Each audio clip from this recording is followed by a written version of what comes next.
Okay, good morning. Here is a live report regarding the Palestinians in Gaza. Okay, first up, we've got the news, which is Palestinian prisoners not being given adequate food, Israel top court says. Israel's Supreme Court has ruled that the state is failing to provide adequate food to Palestinian prisoners and must take steps to improve their nutrition.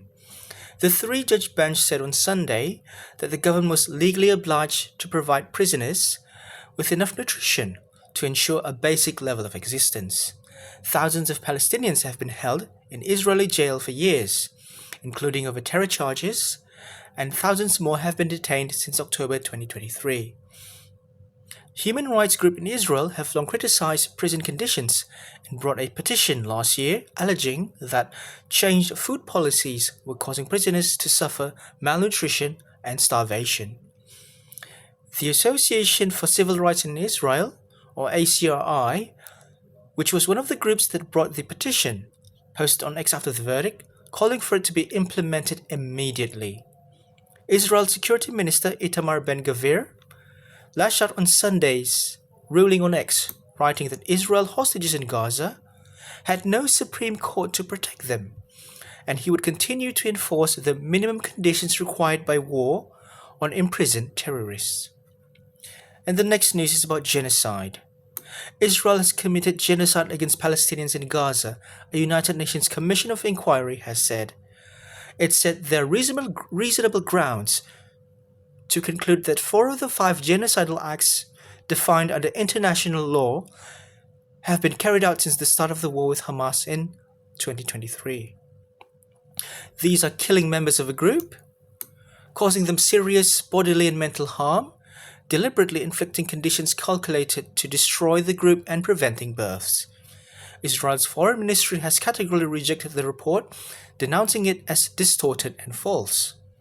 The Israeli military launched a campaign in Gaza in response to the Hamas-led attack on southern Israel on 7 October 2023, in which about 1,200 people were killed and 251 were taken hostage.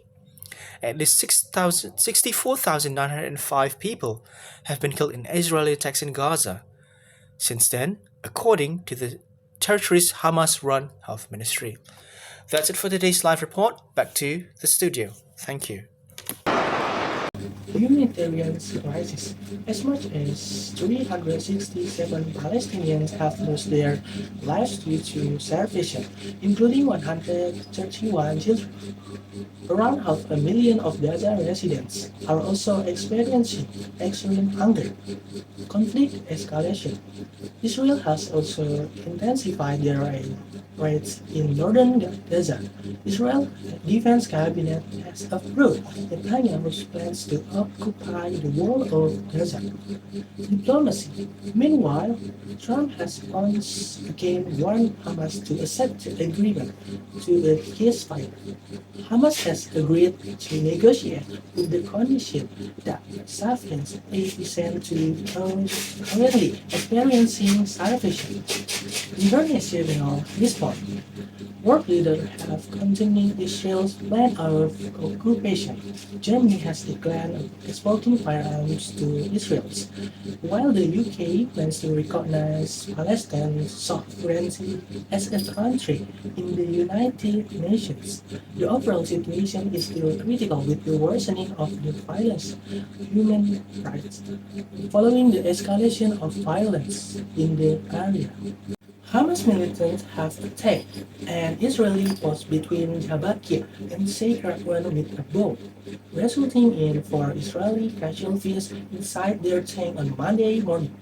The 8th of September 2025, the 3 identified casualties are Sergeant Yuri Lem, 20 years old, Sergeant Amit Ari, Regent, 19 years old, and Sergeant Gary Kossel, 20 years old, with all crews serving the 52nd Battalion of the 401st Armored Brigade. At least 1 militant was killed in a counter-attack, which later resulted in Israeli ordering all Gaza residents to relocate to the Mawasi area. This incident has displayed the ongoing conflict escalation in Gaza, with Israel responding with more intensive military operations and orders for mass evacuation of Gaza civilians. Thank you.